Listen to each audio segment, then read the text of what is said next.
La minaccia del coronavirus sta allarmando tutto il mondo, ma qui a Treviso c'è un'azienda che è leader nella disinfezione estrema, la Biodisin, che potrà dare un contributo per contenere questo problema.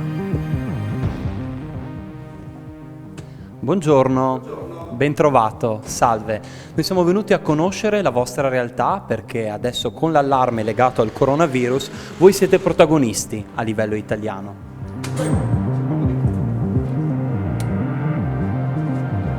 Oggi siamo a Treviso per conoscere un'eccellenza nel campo della disinfezione estrema. Siamo con l'amministratore delegato Roberto Franzoi della Biodisin, questa azienda trevigiana che produce e commercializza un prodotto che in questo momento, nel momento in cui si parla in tutto il mondo dell'allarme coronavirus, è davvero significativa, perché la prossima settimana, lunedì, sarete convocati in Parlamento per un'importantissima riunione. La ringrazio del vostro interesse per questa iniziativa di un'azienda totalmente italiana e veneta, nonché trevigiana, dove siamo stati coinvolti quale unica azienda presente alla tavola rotonda in Parlamento proprio lunedì mattina, alla presenza di diversi esponenti tecnici, tra i quali c'è anche l'ambasciatore cinese in Italia, e abbiamo anche la possibilità di poter interloquire con il direttore generale dell'Istituto Superiore della Sanità e altri personaggi anche che ci consentono di poter evolvere le nostre tecnologie per la prevenzione e per l'abbattimento delle infezioni, così definito estremo. L'informazione invece, tornando al coronavirus, su questo patogeno non indifferente, sono tante e si parla anche di malinformazione. La cittadinanza italiana, ma direi tutto il mondo, è in una sorta di disinformazione totale e molto preoccupato anche per la situazione che si sta vivendo. Quali sono i rischi concreti? È difficile capirlo, però come potete intervenire voi per questo virus? Lei sta facendo una domanda che effettivamente riflette l'attuale realtà. L'attinenza delle notizie rispetto alla pericolosità di questo patogeno, devo dire che purtroppo non compete a noi. Però, e credo che questo sia il motivo principe del nostro intervento in Parlamento lunedì, sta nel fatto che noi l'abbattimento del coronavirus lo possiamo effettuare con molta semplicità, efficacia ed economicità. Pertanto sta a noi poter trasmettere questo messaggio di prevenzione e contenimento del fenomeno di infezione attraverso un sistema che garantisce il successo. Questo è un macchinario unico.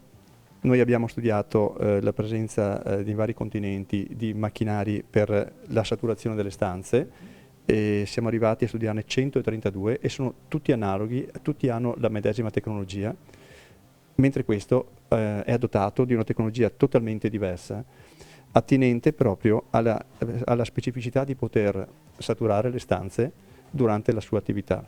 Dove si può inserire?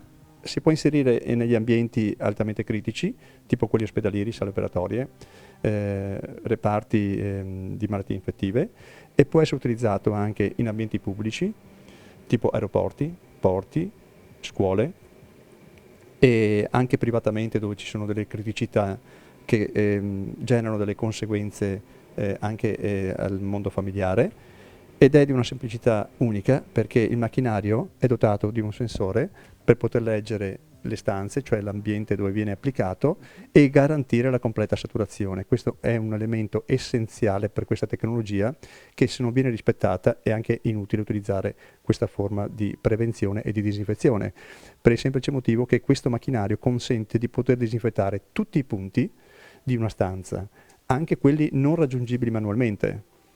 Inoltre il macchinario effettua un'attività di disinfezione attraverso delle micelle talmente sottili che garantiscono di poter effettuare un trattamento a secco. Pertanto tutti gli elementi presenti, circuiti elettrici, computer, monitor e via via, sono rispettati nella loro attività e non vengono usurati da una precoce ossidazione. L'attività di questo macchinario viene espletata attraverso un principio attivo la cui efficacia è a largo spettro, cioè colpisce tutti i patogeni, anche alcuni patogeni resistenti all'antibiotico. La tossicità di questo prodotto erogato dal macchinario è inferiore a quella del sale da cucina. E per quanto riguarda invece la soluzione per le superfici, che la vostra azienda ha brevettato? Un aspetto importante che l'autotest del prodotto, cioè il prodotto si autotesta come? Nel momento in cui vira dal colore rosso al colore bianco, significa che il prodotto ha perso la sua efficacia. La cosa che mi viene molto importante e anche curiosa da sapere è che questo prodotto consente un'applicazione garantita, anche questo, perché riesce a detergere e disinfettare simultaneamente. Quindi, oltre al risparmio delle forze e quindi anche dei costi per le applicazioni, noi riusciamo a prevenire quell'effetto a molti sconosciuto che causa il contrasto dei due elementi chimici, quello del detergente, perché la superficie deve essere prima pulita, rispetto al principio attivo del disinfettante, che a causa appunto di questa incompatibilità che si verifica molto spesso, abbiamo la riduzione dell'efficacia o addirittura l'annullamento stesso dell'efficacia. Una settimana fa si narrava durante un colloquio tra amici di questi grossi investimenti che fanno le multinazionali, che al massimo riescono a investire fino al 5% dei loro utili. La nostra azienda non ha mai portato a bilancio mai un investimento inferiore al 60% degli utili ogni anno. Devo dire onestamente che se così non avessimo fatto non avremmo il futuro e non avremmo questa esperienza che stiamo vivendo a livello internazionale oggi. Stamane stessa ho ricevuto una telefonata alle 7 del mattino da Riyadh, dall'Arabia Saudita, dove ci stanno aspettando per valutare anche lì l'applicazione dei nostri prodotti in un ambiente confinato per la lotta al bioterrorismo presso il Ministero della Sanità araba. Allora noi seguiremo la vostra attività, facciamo un grande in bocca al lupo per lunedì e soprattutto ancora una volta la scienza, la ricerca italiana possono arrivare a grandi livelli e voi siete la dimostrazione di questo. Io la ringrazio del vostro interessamento e dell'opportunità che ci state dando nel far conoscere meglio i nostri prodotti, perché garantisco, e lo posso dimostrare documentalmente, non con nostre documentazioni ma da enti ufficiali riconosciuti, che il nostro prodotto effettua quello che è stato detto.